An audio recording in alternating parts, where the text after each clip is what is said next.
Hey guys, how you doing? It's Jim here. Happy Monday and welcome to another video on my channel. I want to start off by making an apology. Last week I ended my 5 things video by saying I'm going to do weekly uploads, and a lot of you were like, weekly? Really, Jim? Come on. And that's a fair point because I have been a bit slack over the last few months. The reason for that being is that I don't make a lot of money from my YouTube channel. I'm hoping to make more in the future, but it means that I have to do a job outside of it to pay the old bills. You may have seen I work at Yahoo Sport making football videos throughout the week, which is loads of fun, but it does take away from my time for making YouTube videos for you guys. But I'm going to try this year to do much more regular content. My plan is a new song every Friday, and then on Mondays a reaction video of 5 things we learned, or maybe even something slightly different like today. Because I want to talk to you about something that's really wound me up over the weekend in the world of football. And I think I'm going to call this video Jim's Monday Debate Video. Needs a better title.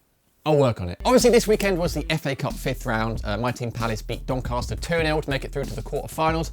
And I've seen on Twitter a lot of people, Paul Hayward from the Telegraph, dissing the FA Cup and saying this weekend felt more like an international break. First of all, how dare you? Nothing is as bad as the international break.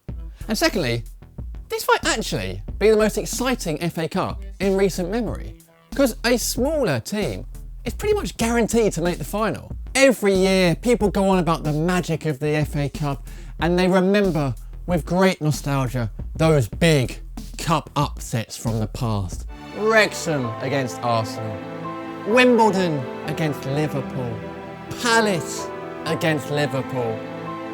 Wow, Liverpool do slip up quite a lot in the FA Cup, don't they? But as soon as we get to a quarter-final like this year, where the likes of Palace, Watford, Brighton, Wolves are all with an actual shot of winning it, suddenly the competition's boring again. And isn't that what it's about?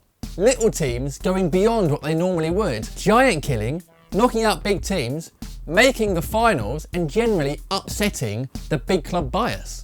Yes, okay, Man City are still in it, and of course are overwhelming favourites to win it again, but Palace literally beat them at the Etihad back in December, and they lost to Leicester and Newcastle, so clearly they're not invincible. And of course, in a cup game, on the day, anything can happen.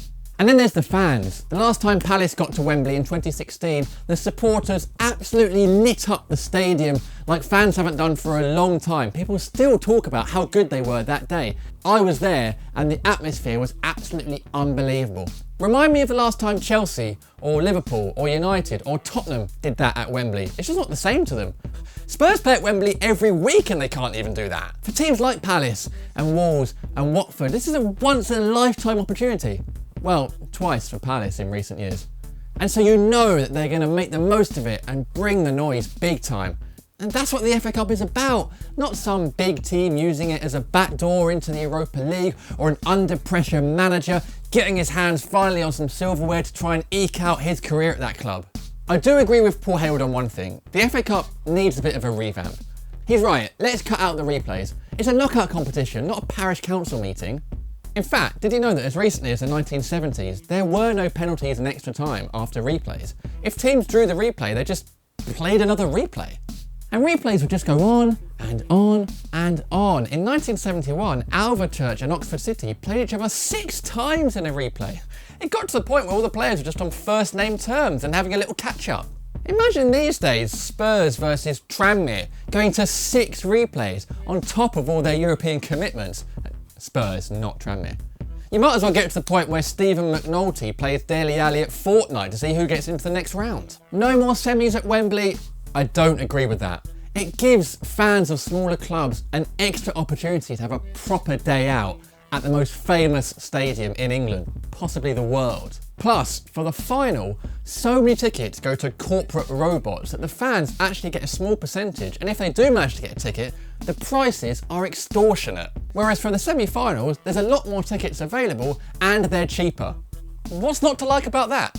As I said earlier, I went to Wembley twice in 2016 for the semi-final against Watford and the final against Man United, and I absolutely loved both days.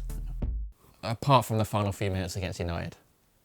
The FA Cup genuinely means something for fans of teams like mine, and that's why going into the last 8 this year, with it being so open, is actually really special. Not just for us, but for everyone else watching. I genuinely think the magic of the FA Cup is back in a big way. So you can shove it, Paul Hayward, who, by the way, supports Brighton, who, last time I checked, are still in the FA Cup. Now, by the time you watch this video, the draw for the quarterfinals may already have been done, and Palace will probably have got Man United, rendering this entire video completely pointless. So, let me know what you think in the comments below. Do you still love the FA Cup? Or, like Paul Hayward, are you finding it a bit boring this season? Like the video if you enjoyed it and you want to see more of these debate style videos. My plan is to keep doing the 5 things we learned, but maybe chuck in a few debate videos when something from the world of football crops up that really starts to annoy me. And if you're new here and you just stumbled across this video, hello, welcome to my channel. Subscribe for weekly, I'm gonna try, football content on my channel. Oh, and don't forget to follow me on Instagram as well. There'll be a link below the video where I post very silly football related content pretty much every day. That's it. Thanks for watching. Can't wait to hear what you think about the FA Cup. See you soon.